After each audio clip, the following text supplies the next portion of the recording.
자네 참 징그러운 구석이 있네. 돈 있으면 장모님이고 돈 없으면 노인네인가? 안녕하세요. 부엌사연 구독자 여러분. 저는 올해 7순이 넘은 정순영입니다. 부산에 있는 조용한 동네에서 살고 있어요. 제 동년배 되시는 분들은 다들 저마다 굴곡진 삶을 살아오셨을 거라고 생각돼요. 저 역시 쉽지 않은 세월이었지만 하루하루 열심히 살아왔습니다. 어떤 때는 시련을 잘 이겨낸 것 같고 또 어떤 때는 후회막심한 순간도 많지요. 얼마 전 우리 큰딸이 이혼을 하게 되었습니다. 젊은 시절 힘든 순간은 이제 다 지나갔거니 하고 생각했는데 이른이 넘은 나이에도 여전히 쉴 새 없이 찾아오는 삶의 시련은 때로 너무 버겁게 느껴집니다. 오늘 여기 계시는 많은 분들과 함께 살아도 씁쓸한 인생에 대하여 이야기 나누고 싶어 이렇게 사연을 보내게 되었어요. 우리 딸의 이혼 과정에 제가 어느 정도 원인을 제공한 것 같아 요즘 밤에 잠도 잘 못 자고 뜬 눈으로 아침을 맞이할 때가 많거든요. 제 사연을 들어보시고 어떻게 생각하시는지 어떤 이야기라도 좋으니 한마디 듣고 싶습니다. 따뜻한 위로와 공감을 주시면 감사히 받고 따끔한 조언을 주시면 마음 깊이 간직할게요. 아낌없이 많은 의견 남겨주시길 부탁드립니다. 저는 시장에 있는 족발집에서 고기를 팔며 자식들을 키웠습니다. 저에게는 큰딸, 작은딸, 그리고 막내 아들이 하나 있었어요. 막내 아들은 어렸을 적 그 어린 것이 혈액암에 걸려 3년 가까이 앓다가 그만 일찍 세상을 떠나고 말았습니다. 그 작은 몸이 병마와 싸우는 모습을 보면서 저는 매일 밤 하나님께 우리 아이를 살려달라고 기도했지만 결국 아들을 떠나보내야 했습니다. 아들이 아직 10살도 되기 전이었죠. 그 생각만 하면 아직도 마음이 찢어지는 듯 아픕니다. 다행히 남은 두 딸은 건강하게 잘 자라주었지만 아들의 치료비로 집안은 휘청거렸고 남편과 저는 이리저리 돈을 구하러 다녀야 했습니다. 아직 세상을 몰랐던 어린 딸들은 아마 그때의 가난에 상처를 많이 받았을 거라 생각해요. 두 딸이 어릴 때 했던 고생을 생각하면 참 미안하지요. 저희 부부는 다시 일어서기 위해 뭐라도 했고 그래야 우리 아이들을 제대로 키울 수 있을 것 같았습니다. 그때 남편과 제가 선택한 것이 족발집을 차리는 일이었어요. 너무나 감사하게도 시부모님과 친정부모님께서 저희 가족을 도와주셔서 다행히 재래시장 안에 작은 가게를 얻었고 거기서부터 저희 가족은 다시 새로운 삶을 시작할 수 있었습니다. 처음에는 두렵기도 했어요. 장사를 잘 해낼 수 있을지 모르는 일이었으니까요. 하지만 저와 남편은 물러설 곳이 없었기에 우리는 할 수 있는 모든 것을 쏟아부었습니다.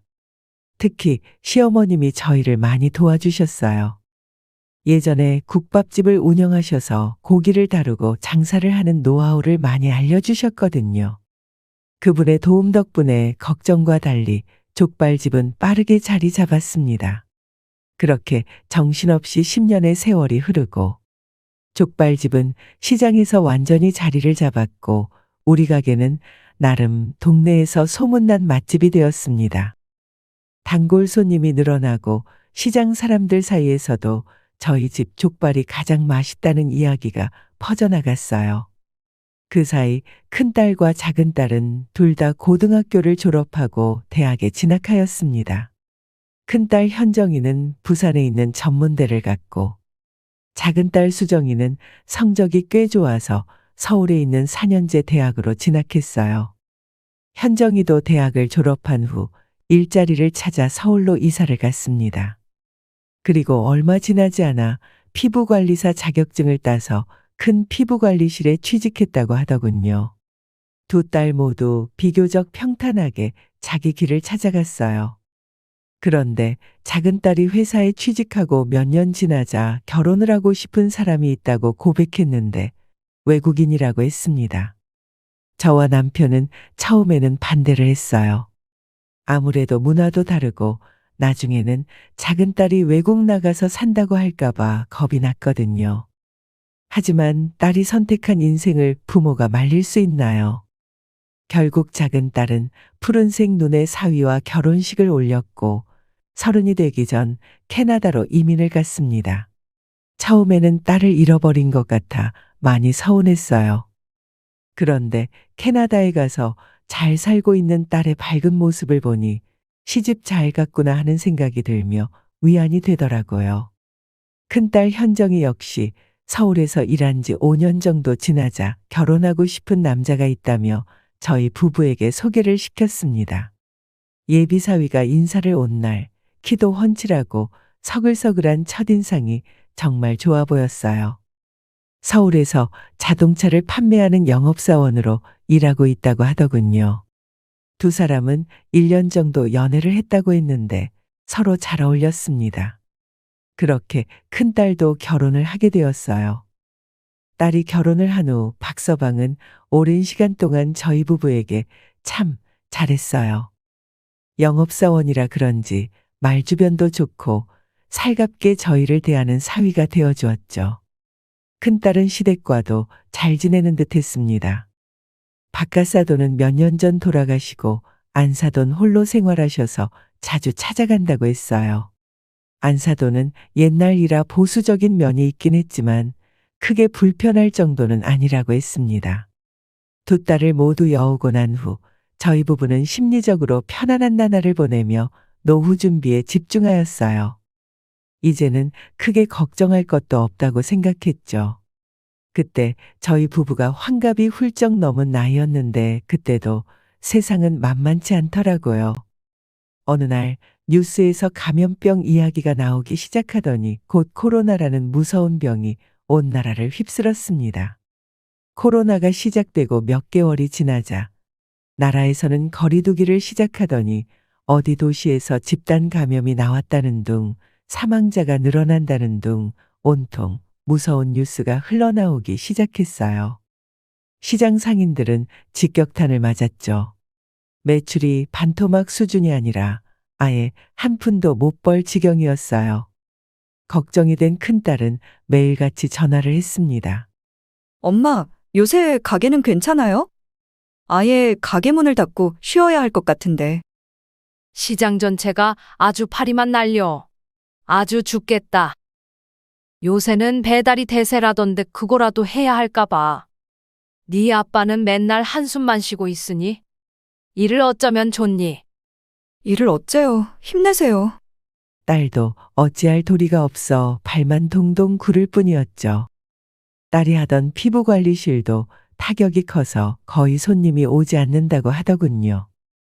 지금 다시 돌아봐도 정말 아찔한 상황이었습니다. 가만히 앉아서 모아놓은 돈을 계속 까먹기만 했어요. 그래도 천만다행인 건 그때 박서방의 일은 그래도 잘 되었다는 겁니다. 코로나 때 사람들이 대중교통을 피하면서 개인 자동차가 많이 팔렸거든요.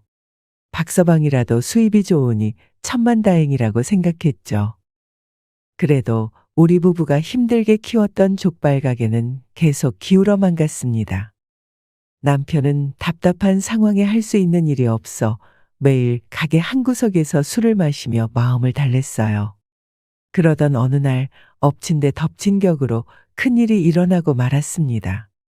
매일 손님 한 명 없이 파리만 날리던 족발집에 오후 5시쯤 되자 젊은 남자 3명이 술을 먹으러 왔어요. 남편은 뭔가 찜찜한 기분이 들어 신분증을 확인했는데 그 남자들은 아주 당당하게 주민등록증을 보여줬습니다. 사진 속 얼굴과 비슷해 보였고 무엇보다 당장 손님이 급했던 남편은 별 의심 없이 고기도 내어주고 술도 내어줬죠. 그런데 그게 큰 실수였던 겁니다. 그 젊은 남자가 보여줬던 주민등록증은 본인의 것이 아니라 자기 친형이 것이었다고 하며 술을 다 마신 후 카운터에 서 있던 저를 협박하기 시작했어요. 얼굴은 어렸지만 큰 덩치와 살기등등한 분위기에 너무 겁이 나서 말도 제대로 나오지 않았습니다. 어이, 사장님. 술은 잘 마셨는데 말이죠. 문제는 내가 미성년자라는 거예요. 이제 어쩌실 거예요? 확인을 제대로 했어야지. 요즘 미성년자한테 술 팔면 벌금이 얼마인지 아세요? 이거 경찰에 신고해야 하나? 아니, 손님, 그게 무슨 소리세요? 분명 아까 성인이라고. 청천벽력 같은 일이었죠. 그 순간 저의 머릿속은 하얗게 변했습니다. 소란을 듣고 달려나온 남편은 그 남자들을 보며 황당한 표정을 감추지 못했어요. 건들건들한 행동과 불량스러운 분위기의 그 젊은이들은 정말 위험해 보였습니다. 그리고 잔인하게 저희 부부를 협박하기 시작했어요. 우린 미성년자인데 술을 팔았으니 사장님은 이제 큰일 나셨어요. 우리가 신고하면 어떻게 될지 아시죠? 우리야 훈방 조치로 끝나겠지만 사장님은 영업정지 받으시겠네요. 그게 싫으면 500만 원 내놓으세요. 머리에 피도 안 마른 어린 놈들이 어디서 이런 못된 짓을 배웠어? 500만 원? 그래, 신고해라, 신고해. 그 말을 듣고 남편은 화를 참지 못했습니다. 결국 그 젊은 놈들과 싸움이 일어났고 저는 울면서 남편을 말리기 바빴어요. 그때 남편은 절박한 상황으로 그동안 쌓였던 스트레스가 한꺼번에 폭발한 듯 했습니다. 그걸 지켜보던 옆 가게 사장님이 경찰에 신고를 하셨고 결국 경찰이 출동해서 한바탕 난리가 났어요.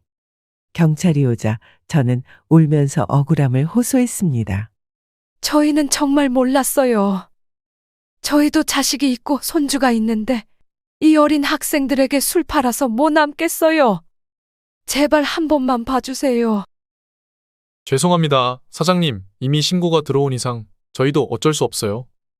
울면서 사정사정했지만 결국 식품위생법 위반으로 2개월간 영업정지를 당하게 되었습니다. 법대로 하는 게 원칙이라나요? 저희 가게는 오래된 가게라 CCTV도 없어서 그 학생들이 아예 마음먹고 사기친 거라는 사실을 증명할 수도 없었어요. 억울함에 피눈물이 흘렀지만 달리 대응할 길이 없었습니다. 우리 부부가 10년 동안 단 하루도 쉬지 않고 열심히 꾸려왔던 가게는 코로나와 영업정지로 결국 무너지고 말았어요.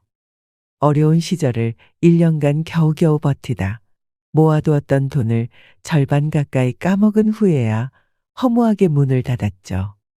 가게를 정리하면서 그 헛헛했던 마음을 무엇으로 설명할 수 있을까요? 그 상실감은 이루 말할 수 없었습니다. 제 남편은 그 일이 있은 후 억울하고 원통하다며 안 그래도 많이 먹던 술을 더 많이 마시기 시작했습니다.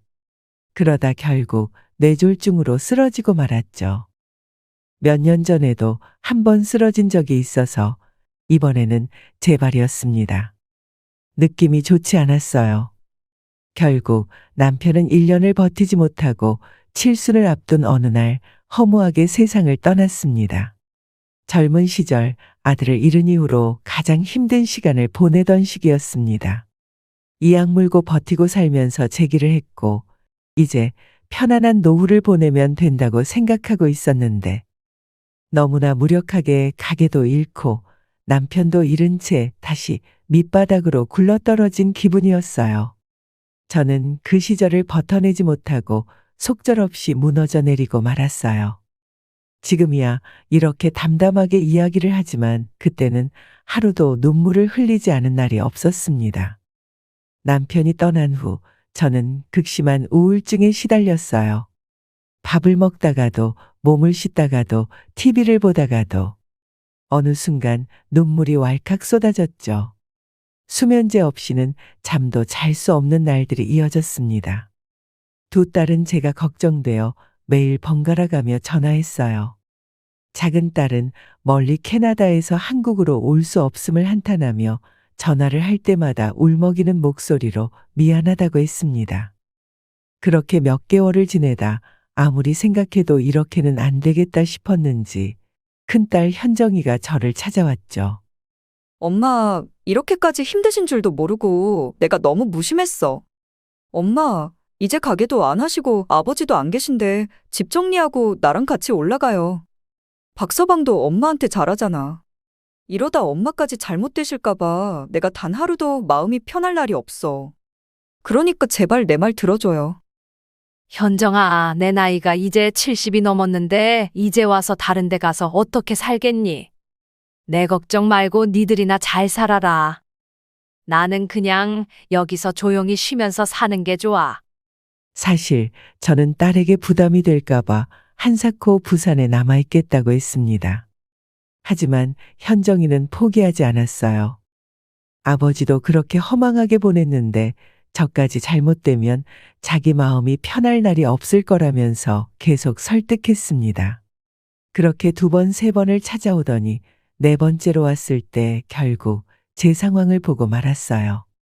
그날 현정이가 집에 왔을 때 저는 어두운 방에 누워 있었어요. 머리맡에는 온갖 약들이 쌓여 있었고 창문은 어두운 커튼으로 가려져 있었죠. 현정이가 깜짝 놀라면서 저를 깨우더군요. 엄마, 왜 이러고 계셨어요? 언제 밥을 드셨어요? 방 한쪽에 놓인 밥통을 열어보니 며칠 지난 밥이 누렇게 변해 있었습니다. 그때 현정이의 슬프고 놀란 표정이 아직도 눈에 서네요. 그때 저는 더 이상 딸의 부탁을 외면할 수 없다는 것을 느꼈습니다. 딸은 저에게 매달리며 눈물이 그렁그렁한 표정으로 간절히 부탁했어요. 엄마, 왜 말 안 했어? 그러게, 내가 같이 서울로 가자고 했잖아. 왜 나를 이렇게 마음 아프게 해? 도저히 안 되겠어. 나 엄마가 서울로 같이 올라갈 때까지 절대 안 올라갈 거니까 그렇게 알아. 이제 살아야 할 사람은 살아야지. 그 말을 듣는데 제 마음이 얼마나 아프던지. 현정이의 결심이 너무나 단호해서 더는 부탁을 거절할 수가 없었습니다. 결국 한 달 뒤 저는 짐을 싸서 서울로 올라갔어요. 마지막 순간까지 머뭇거렸지만 딸이 워낙 완강해서 짐을 챙겨야 했죠. 부산에 있는 집은 일단 비워둔 채로 올라왔습니다. 서울에 도착하니 박서방이 반갑게 맞아주더군요. 어머님, 오셨어요? 오느라 고생 많으셨죠? 아들 집이라고 생각하시고 편하게 지내세요. 그런데 박서방은 살가운 말투로 인사를 마치고는 바로 방으로 들어가 쉬더군요. 그리고 딸네 집에는 눈에 넣어도 아프지 않을 귀여운 손주가 2이나 있었습니다. 큰 손자는 9살, 작은 손녀는 7살이었어요. 매일 혼자 어두컴컴한 집에 누워 있다가 아이들 떠드는 소리가 들리니 왜 그렇게 마음의 위안이 되던지. 딸과 박서방에게는 미안했지만 이 집에 오자 비로소 사람답게 사는 기분이 들었습니다. 그날 저녁 현정이는 박서방에게 조심스럽게 이야기했어요. 여보, 엄마 모시고 있게 해줘서 고마워. 아무래도 엄마 혼자 계시는 것보다 애들하고 지내시면 우울증도 좀 나아지실 것 같아서 그래서 모셔온 거야. 그러니 당신이 조금만 이해를 해줘. 얼마나 모실 건데? 박서방이 조금은 차가운 말투로 대답하자 현정이는 약간 당황하더군요. 저도 눈치가 보여서 마음이 편치 않았지만 그저 묵묵히 따르기로 했죠. 그 후 3주 정도 시간이 지났습니다. 그 사이 박서방은 점점 불편한 기색을 노골적으로 드러내기 시작했어요. 예전에 가끔씩 볼 때는 참 살갑다고 생각했는데 같이 지내고 보니 또 다른 면이 많이 보이더군요. 박서방은 제 앞에서 말을 가려하는 사람은 아니었습니다. 어느 주말 점심 식사가 끝난 후 말문을 열더군요. 한 달, 2달 정도는 괜찮은데, 장모님, 여기 얼마나 계실 생각이세요? 제가 요즘 많이 바빠서 다른 식구와 함께 지내는 게 많이 불편해서요. 여보, 무슨 말을 그렇게 해? 아직 한 달도 안 지났잖아. 벌써부터 그런 이야기를 해야 해? 그동안 우리 엄마가 당신한테 어떻게 했는데? 그리고 이 집 전세금 절반 도와주신 것도 우리 부모님이잖아. 이것도 이해 못 해줘? 현정이가 화가 난 목소리로 말했지만 박서방은 시큰둥하게 대답했습니다. 그걸 누가 몰라? 그래도 같이 사는 건 아니지? 아, 지금 바빠 죽겠는데. 너도 시어머니 모시고 살라고 하면 짜증 날 거 아니야. 그 말을 듣는데 정말 가슴이 덜컥 내려앉는 것 같았고 손이 바르르 떨렸습니다. 박서방은 그렇게 이야기하더니 자리에서 일어나 방문을 쾅 닫고 들어가더군요. 그러더니 금방 코를 골며 잠이 들어버렸어요. 현정이도 화가 나고 속상한 마음이 컸겠지만 지금은 아쉬운 입장이니 더는 말을 잇지 않았습니다. 남편이 요즘 일이 많고 힘들 테니 예민해지는 건 당연하다며 이해하려고 애쓰는 모습이었어요. 저는 아무 말도 하지 못했습니다. 그래도 제가 조금이라도 도움이 되도록 어느 날부터 아침 일찍 일어나 박서방 밥상을 차리기 시작했어요. 박서방은 영업직이라 그런지 밤늦게까지 술을 마시고 들어오는 경우가 많았습니다. 매일 아침 숙취로 고통스러워하는 모습을 보니 마음이 쓰이더군요. 그래서 안쓰럽다는 생각에 아침마다 정성스럽게 차린 반찬과 함께 해장용 국을 끓였죠. 하지만 아침을 준비하면서도 마음이 불안했어요. 어느 순간부터 이곳에서의 생활은 살얼음판을 걷듯 점점 아슬아슬해지기 시작했습니다. 박서방, 어제도 술 많이 마셨던데. 이거 한술 뜨고 속 좀 풀지 그래. 이렇게 말하면서 밥상을 내밀었는데 박서방이 국을 한 숟갈 떠먹더니 인상을 찌푸리더라고요. 이거 너무 짠데요? 다음부터는 간 좀 잘 맞춰주세요. 이렇게 짠데 누가 먹어요? 그런가? 그렇게 짠 줄은 몰랐는데 미안하네. 사위의 타박에 저는 눈치를 많이 보게 되었습니다. 이제는 부산으로 내려가야 하나라는 생각이 많이 들었지만 현정이는 아직 제 건강이 다 회복되지 않았으니 조금만 더 여기서 지내라며 저를 말렸어요. 그리고 저의 행동을 답답해했습니다. 엄마, 왜 박서방 밥을 차려? 그럴 필요 없어요. 박서방이 뭐라고 해도 신경 쓰지 마세요. 딸이 아무리 이렇게 이야기해도 저는 너무 신경이 쓰였어요. 아무 문제 없던 딸의 결혼 생활이 저로 인해 소란스러워질까봐 정말 걱정스러웠거든요. 그리고 그날 저녁 결국 집에서는 큰 소리가 나기 시작했습니다. 저는 집안일을 마치고 애들 방에서 잠시 쉬고 있었어요. 그런데 집에 먹을 게 별로 없었는지 현정이가 박서방에게 물었어요. 여보, 오늘은 엄마 모시고 외식하는 거 어때? 냉장고 보니까 먹을 게 없네. 먹을 게 없으면 라면이나 끓여 먹으면 되지. 뭘 그렇게 돈을 쓰려고 난리야? 지금 우리 집에 입이 하나 늘어서 외식하면 얼마나 돈이 더 드는 줄 알아? 딸의 목소리에 박서방이 버럭 화를 내더군요. 아빠의 무서운 목소리를 듣자 두 손주가 겁이 났는지 제 품으로 파고들었습니다. 제 가슴은 찢어지게 아팠어요. 현정이도 울컥했는지 남편에게 한마디 했습니다. 아니 여보, 우리 엄마 오시고 나서 우리가 같이 저녁 먹으러 나간 적도 없잖아. 아이들이랑 동네 식당 두어 번 갔던 게 전부였고 그것도 엄마가 사주신 거였어. 너랑 너희 엄마 말이야. 뭐가 그렇게 신나서 매일 외식이냐고. 요즘 나는 죽어라고 일하는데 아주 그냥 친정엄마 데리고 와서 살판 났지? 뭐라고? 살판 났다고? 말 다 했어? 그동안 엄마가 우리 집 살림이며 애들 뒤치다꺼리며 다 해주셨잖아. 그 덕에 나도 빨리 다시 일 시작할 수 있었던 거고. 어떻게 그렇게 말을 해? 야, 됐다. 살기 어려운 시국에 처갓집 도움은커녕 장모님까지 모신다고 해봐라. 누가 좋겠다고 하겠어? 집에 들어와 봐야 저 노인네 때문에 제대로 쉴 수가 있어야지. 박서방은 불만 가득한 목소리로 쏘아붙였습니다. 그 후로 그는 제가 보든 말든 아랑곳하지 않고 소리를 버럭 지르며 옷을 챙겨 입더니 문을 쾅 닫고 나가버렸습니다. 박서방의 그런 모습을 보며 저는 이제 이 집을 떠나야겠다는 생각이 확고해졌습니다. 그날 늦은 밤 박서방은 술에 잔뜩 취한 채 비틀거리며 집에 들어오더군요. 박서방이 밉기도 했지만 그래도 지금까지 집에서 신세를 진 것이 있기 때문에 떠나는 그날까지 박서방에게 잘 대해주겠다고 다짐했습니다. 그래서 저는 따뜻한 꿀물을 한 잔 타서 그에게 내밀었지요. 그러자 흐릿한 눈으로 저를 올려다보던 박서방은 거칠게 꿀물을 손으로 쳐서 쏟아버리더군요. 그 소리를 듣고 딸은 뛰어나왔죠. 아, 진짜 짜증나게 이거 안 치워? 여보, 무슨 짓이야? 당신 미쳤어? 엄마, 괜찮아? 그렇게 너희 엄마가 걱정되면 엄마 모시고 따로 나가서 살아. 내가 벌어오는 돈은 한 푼도 네 엄마한테 쓰지 마. 기가 막히더군요. 제가 여기에서 지내면서 사위의 돈을 쓴 일은 없었습니다. 오히려 딸이 잠시 일을 쉬어야 하는 상황이 되자 제가 가지고 있던 적금 통장을 내놓았었죠.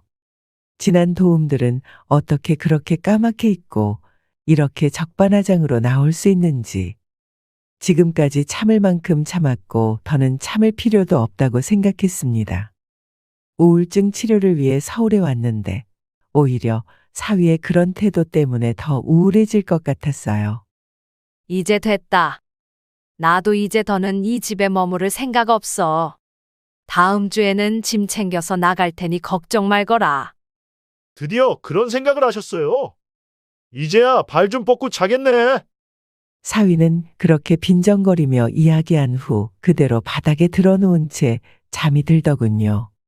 엉망이 된 모습으로 거실 한복판에 누워있는 그를 보니 한숨이 절로 나왔습니다. 딸은 속상한지 그 옆에 주저앉아 소리내어 울었습니다.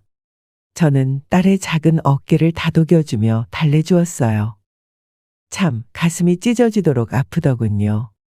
내 배 아파 낳은 우리 딸이 이렇게 서럽게 울고 있는 모습을 보면 어느 부모 마음이 괜찮겠나요? 저는 그저 괜찮다고 이 집에서 충분히 쉬었다고 이야기하며 오랫동안 딸을 달래주었습니다. 그리고 다음 날부터 저는 부산으로 내려갈 준비를 시작했습니다. 집을 오래 비워놨더니 보일러가 고장이 나 있었어요. 보일러 수리를 하고 다른 자잘하게 노후된 부분도 고치기로 했죠. 2주일 정도 시간이 걸린다고 하여 집 수리가 완료된 후 돌아가기로 했습니다.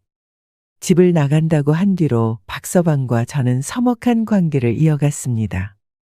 그동안 그렇게 눈치를 주고 구박하더니 집을 나간다고 이야기한 뒤로는 거짓말처럼 아무 말도 하지 않더군요.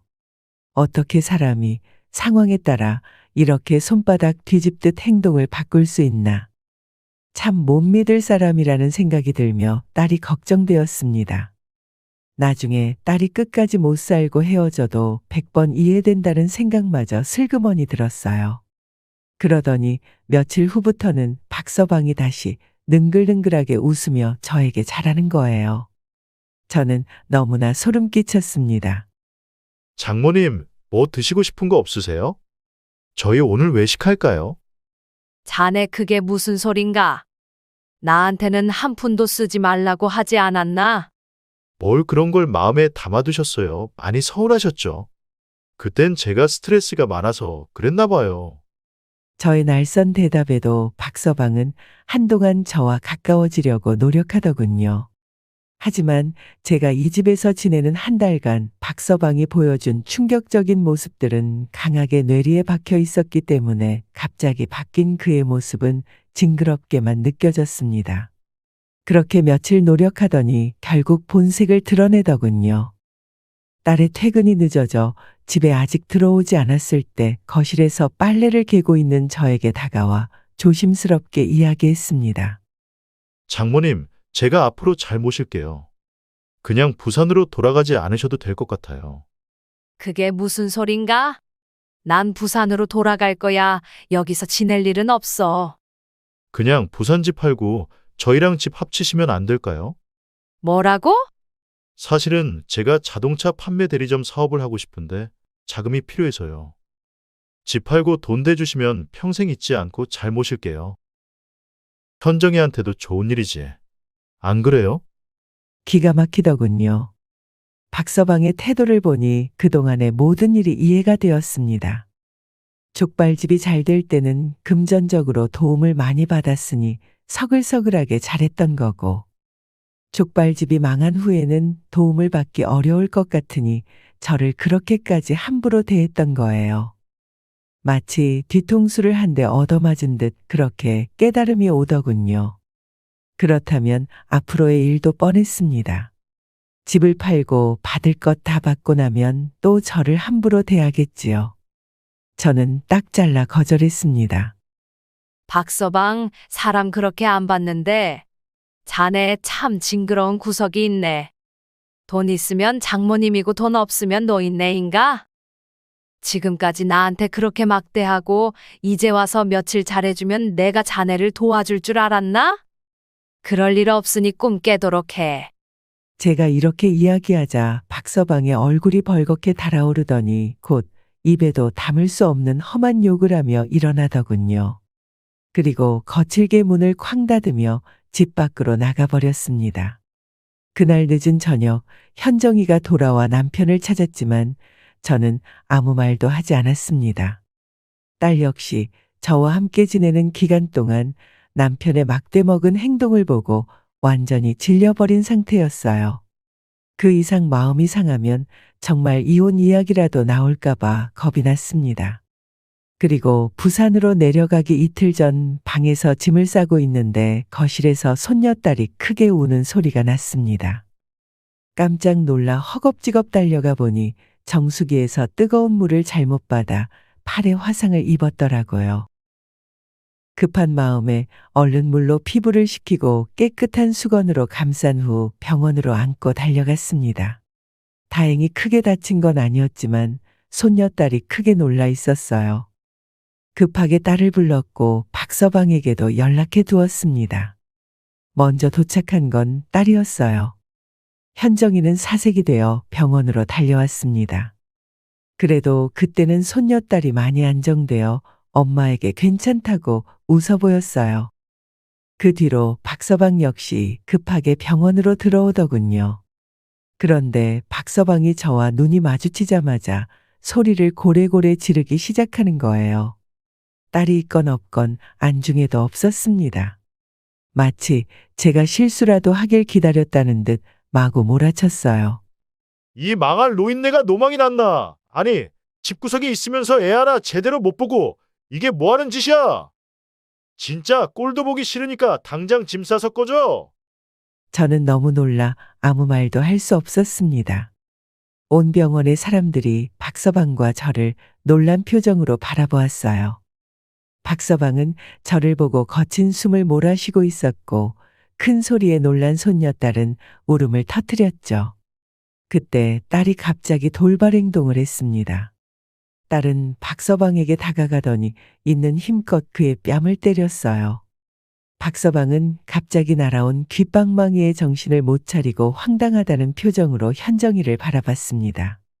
그리고 울컥 화나는 마음에 손찌검을 하려고 손을 들자 주변에서 박서방을 뜯어말렸죠. 당신 미쳤어? 내가 한 번만 더 우리 엄마한테 함부로 하면 가만 안 있겠다고 했지? 너 같은 쓰레기랑은 더 이상 못 살아. 당장 이혼해. 이 쓰레기 같은 인간아. 딸은 눈물을 흘리며 박서방에게 이야기하더군요. 박서방은 소리를 지르며 크게 화를 낸 후 그날 집으로 들어오지 않았고 저는 그날 당장이라도 그 집을 떠나고 싶었지만 너무 늦은 시간이라 다음날 아침 부산으로 떠나기로 했습니다. 현정아, 너 정말 혼자 있어도 괜찮겠니? 엄마, 괜찮아요. 전 정말 괜찮아요. 편안하게 모시고 싶었는데 지내는 내내 너무 힘들게 해서 정말 죄송해요. 아니다, 괜찮아. 힘들면 언제든지 부산에 내려와라. 나는 내 자식이 제일 중요하지. 다른 건 하나도 안 중요해. 다음날 아침 일찍 부산으로 떠나기 전 현정이를 위해 평소에 좋아하는 청국장을 끓였습니다. 함께 아침을 챙겨 먹고 집을 나서기 전 운이 없게도 집에 들어오는 사위와 마주치고 말았죠. 집안에 퍼져 있는 청국장 냄새를 맡고 역시나 한 소리 하더군요. 진짜 쌍으로 가지가지하네. 끝까지 이렇게 구린내를 풍기고 가야 속이 시원한가 보지? 하여튼 못 배워먹은 집안. 뭐라고? 사람이 참는 것도 한계가 있지. 자네야말로 마지막 날까지 이렇게 행동해야 속이 시원하나? 너는 애미도 없어? 지금 누가 누구 보고 못 배워 먹었다는 거야? 사업자금 안 보태줬다고 끝까지 이렇게 지저분하게 구는 모양인데 다른 사람 눈에서 눈물 나게 하면 네 눈에서는 나중에 피눈물 나는 법이야. 내 말 꼭 명심해. 이번에는 저도 참지 않고 박서방에게 한마디 했습니다. 제가 무서운 눈으로 노려보자 그는 제 눈을 피하며 또 혼자 뭐라고 욕을 하더니 자기 방으로 들어가 버리더군요. 딸은 말없이 제 가방을 들고 자기 차로 올라탔습니다. 저를 기차역으로 바래다 주는 길, 현정이는 오래 생각하더니 어렵게 입을 열었어요. 엄마, 아침에 박서방한테 크게 화냈네? 그래. 어젯밤에 곰곰이 생각해보니까 내가 가만히 있으면 네가 계속 무시당할 것 같더라고. 그래서 그랬다. 나는 어찌 되든 상관없지만 우리 딸이 그렇게 살게 할 순 없지. 만약 혹시라도 너한테 해코지라도 하면 바로 연락해. 내가 그놈 다리 몽둥이를 부러뜨려 버릴 테니까. 딸은 잠시 실소를 터뜨리더니 씁쓸한 표정으로 말했습니다. 나 박서방이랑 이혼하려고요. 뭐? 이혼? 혹시 엄마 때문에 그런 결정을 한 거야? 홧김에 한 말 아니었어? 아니야, 사실 엄마 일 말고도 다른 문제가 많아요. 박서방이 코로나 때 돈 많이 벌었었잖아. 그 돈을 모두 코인에 날렸어.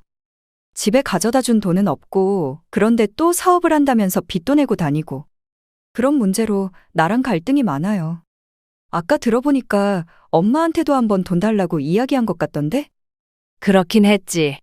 엄마, 살아보니까 그 사람은 돈 앞에서는 가족도 쉽게 버리는 사람이야. 그리고 엄마랑 한 달 동안 있으면서 저 사람의 실체를 확실히 알게 됐어요. 그래서 다 정리되면 부산으로 내려가서 새 출발하려고 해요. 그 말에 더는 뭐라고 해줄 말이 없더군요. 박서방이 밉기는 했지만 그래도 딸이 이혼까지 한다고 하니 마음이 안 좋았습니다. 아이들 양육권은 딸이 가져올 거라고 하더군요. 애들 아빠가 경제적 상황이 불안하고 또 아이들도 엄마랑 살길 원한다고 하면서 큰 문제는 없을 거라고 했습니다. 딸이 그렇게 결정했다고 하니 가슴은 아프지만 딸의 결정을 지지해 주기로 했어요. 그 후 딸은 오랫동안 이혼 소송을 했습니다. 재산 분할은 각자 절반씩 했고 양육권은 딸이 가져왔어요. 사실 딸 내외가 가졌던 재산도 그동안 박서방이 까먹은 부분이 많아 나누고 말 것도 거의 없었습니다. 그저 박서방이 가지고 있는 빚만 한가득이었죠. 그 후 딸은 부산으로 내려왔습니다. 아이들과 함께 지낼 전셋집을 얻었고 저는 가게를 정리한 돈과 남편의 보험금을 합쳐 딸이 피부관리실을 개업할 수 있도록 도와줬어요. 저와 남편이 젊었을 적 시댁과 친정의 도움을 받아 가게를 열어 새 삶을 시작했던 것처럼 우리 딸도 이 어미의 도움을 받아 새로운 삶을 다시 시작하게 되었습니다.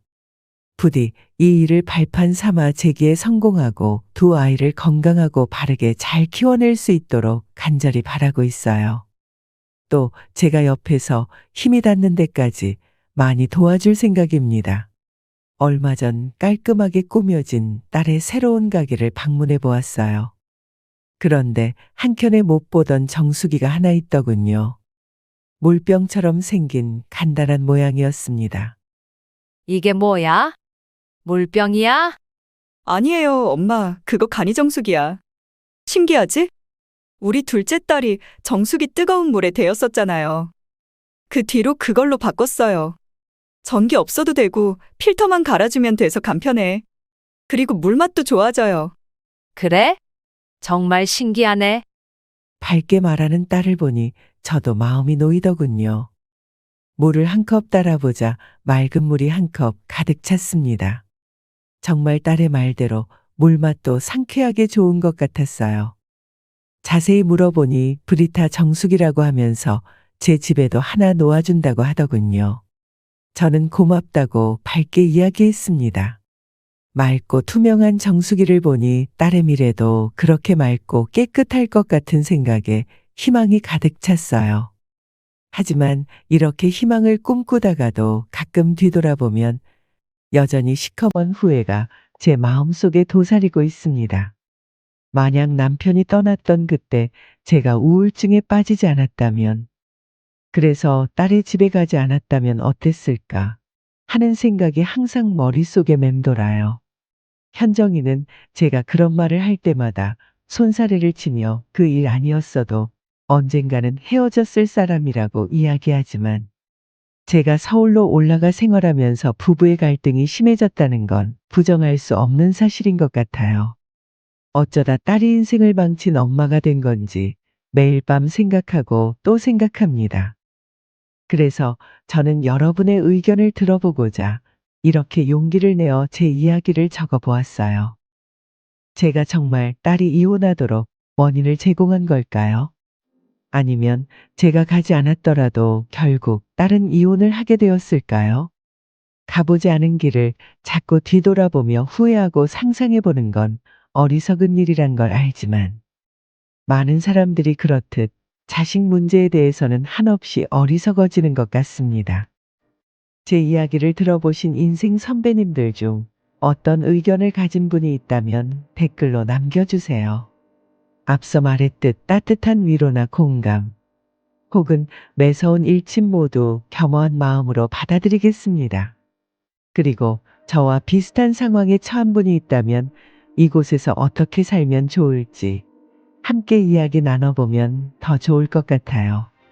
작은 말 한마디라도 저에게는 큰 도움이 될 수 있을 것 같습니다. 그럼 지금까지 길었던 제 이야기에 귀 기울여 주셔서 감사합니다. 항상 건강하시고 행복하세요. 오늘 사연 어떻게 들으셨나요? 이번 이야기가 구독자분들에게 따뜻한 위로가 되었으면 좋겠습니다. 느끼신 점이 있다면 댓글로 허심탄회하게 의견을 나눠주세요. 부엌 사연은 여러분의 구독과 좋아요 그리고 댓글로 유지됩니다. 앞으로 더 좋은 사연으로